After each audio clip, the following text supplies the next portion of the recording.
How's everyone doing today? How you doing, Professor? I am Sharif Green. I'm here to present my project. And my project, the headline of it is Illegal Restaurant Employment. And I'm going to talk about the key elements of the storyline.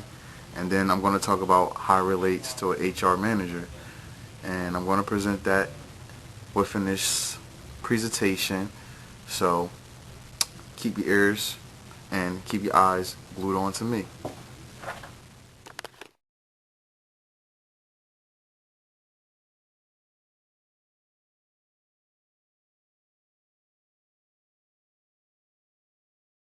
Okay, now we're back.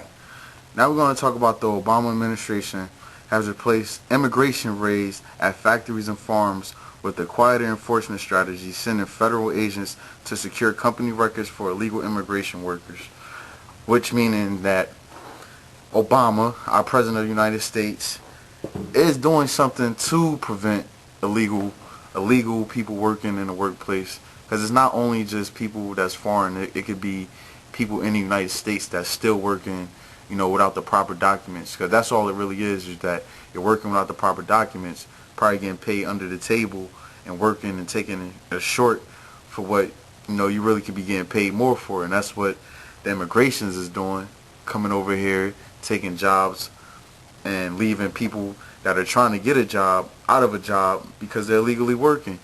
And Obama has performed this federal agents to occupy all companies and take note of all their documents to secure it, to make sure there's no illegal people working in any industry. I'll be back with part 3.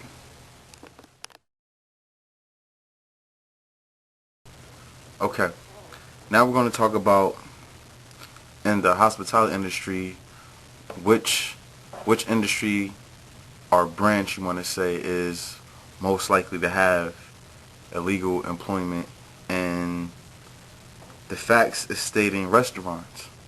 They're saying restaurants are usually hiring chefs, cooks, and dishwashers as illegal immigrants to work, under the table and get paid without showing the proper document. And Obama enforcement is still cracking down, especially on the restaurants, because it's a lot of that going on. And the restaurants are saying it's a burden trying to get, the proper documentation for the immigrants, which is crazy, because it's not really, if you're running a restaurant, you want to do it legally, not illegally. You want to do it, and you want to run it, and you want to have everybody have the proper documents, because in case something goes down, you're going to get sued and you're going to get hit with fines and all that other bad stuff that you don't need to have for your organization.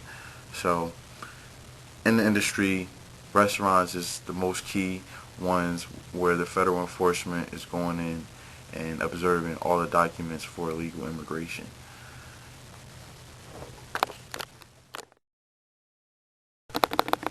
Okay, now we're back. Now we're about to get into the case study of Michael Melcott.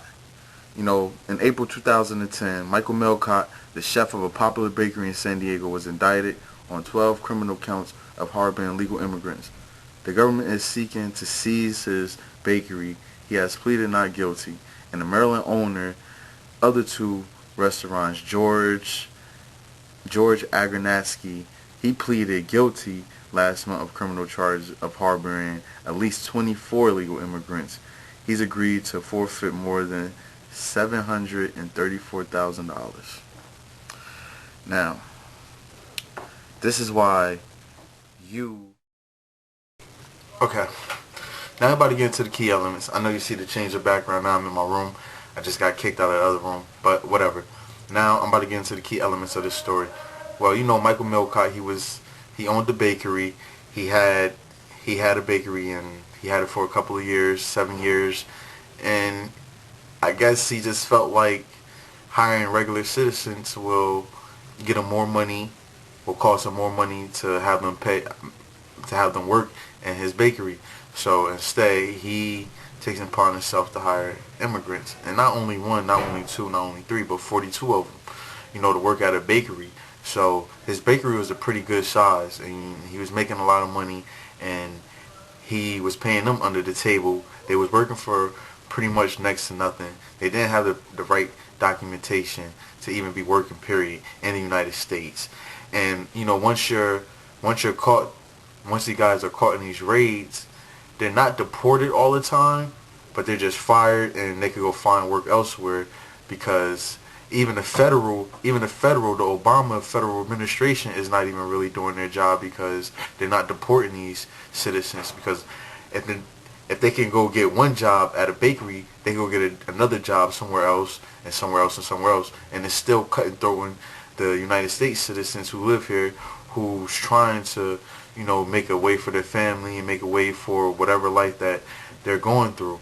And it's harder for the United States citizens to get a job when you have people that's coming over here illegally, taking our jobs and working for basically nothing. Okay. And this also relates to HR managers, because this is something you're supposed to take caution on. You don't supposed to hire illegal immigrants. And that's what the HR managers are responsible for, hiring for the organization, whatever organization they're working for. So, this right here can relate to them, and it's a lesson. If you get desperate, there's other ways to do something right, to make a situation right. And hiring somebody that's illegal is not right, because don't forget that you're cutthroating your own citizens that's been here mostly all their lives, or has been here their whole life, meaning they're United States citizens and they need a job. It's a lot of people suffering from no job. So yes, this definitely does relate to HR manager taking the right procedure in hiring people.